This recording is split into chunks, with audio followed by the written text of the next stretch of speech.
42তম আগরতলা বইমেলা পরিচালন কমিটির সভা তথ্য ও সংস্কৃতি দপ্তরের উদ্যোগে এক আলোচনা সভার আয়োজন করা হয় এএমসি কনফারেন্স হলে। সভায় উপস্থিত ছিলেন mayor Dipak Majumdar, deputy speaker Ramprasad Pal, মুখ্য সচেতক কল্যাণী রায়।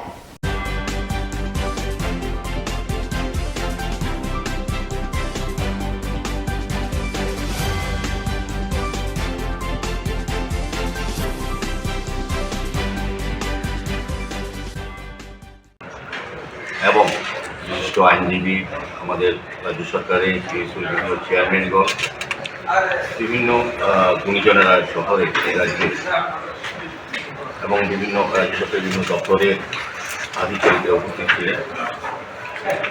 আমাদের কন্ট্রোল অ্যাডভাইজারি কমিটির ভাইস চেয়ারম্যান সুব্রতবাবু সহ প্রত্যেকে আজকে আমরা এই আলোচনা অংশগ্রহণ করেছি। বিষয়টি হচ্ছে আগামী 21শে ফেব্রুয়ারি আমাদের রাজ্যে আগরতলা বইমেলা 42তম শুরু হচ্ছে। সেটাকে সামনে রেখে কতটা প্রস্তুতি নেওয়া হয়েছে এবং কী কী করণীয় এবং কী কী করা উচিত এবং গত বইমেলা যে বিষয়গুলি ছিল সেগুলি আলোচনা হয়েছে এবং এই 42তম বইমেলা যাতে আরও সুন্দর আকর্ষণীয় হয় এবং বিশেষ করে বাংলাদেশের বন্ধু রাষ্ট্রের যারা প্রকাশক বা বিক্রেতা যারা আসতে পারেন, অংশগ্রহণ করেন এবং আমাদের দেশে বিভিন্ন প্রদেশে যারা বাংলা থেকে যারা আসেন তাদেরকে সুযোগ করে দেওয়া এবং তাদের অংশগ্রহণ করানো সুন্দরভাবে এই ব্যবস্থাপনা এবং সার্বিকভাবে বইমেলাকে সামনে রেখে যতগুলি কর্মসূচি গ্রহণ করা হয় সেগুলো সুন্দরভাবে বাস্তবিত করা এবং কীভাবে করা হবে সেগুলো আলোচনা হয়েছে। তো বিভিন্ন যারা উপস্থিত ছিলেন তারা তাদের অভিজ্ঞতা নিরিখে আলোচনা রেখেছেন। সর্বসম্মতিক্রমে সকলের সুচিন্তিত মতামতের মাধ্যমে কিছু কিছু সিদ্ধান্ত গ্রহণ করা হয়েছে।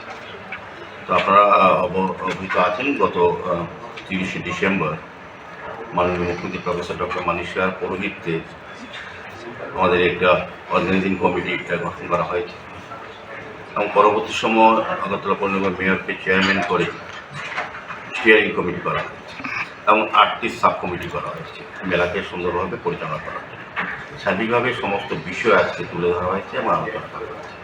তো আমার বিশ্বাস এবং প্রত্যাশা এবং আশা যে গতানুগতিক যে মেলাগুলি আমরা করেছি আগে, আমাদের সরকার পরিবর্তন হওয়ার সঙ্গে সঙ্গে কিন্তু মেলার রূপ, চিন্তা ভাবনা এবং ব্যবস্থাপনা এবং উপস্থাপনার ক্ষেত্রে কিন্তু একটা পরিবর্তন এসেছে এবং সার্বিকভাবে মুক্তমঞ্চ তৈরি করে সকল অংশে শিল্প সাহিত্যিক সঙ্গে সঙ্গে কিন্তু বিভিন্ন শিল্পীদেরও সুযোগ করে দেওয়া হচ্ছে। তো সার্বিকভাবে আমি বলবো এই বইমেলাটা একটা মিলন মেলা, আমাদের সরকারের চিন্তা ভাবনা এবং বইমেলা স্টিয়ারিং কমিটির যে মানুষের মতামত সেটা এক জায়গাতেই আছে।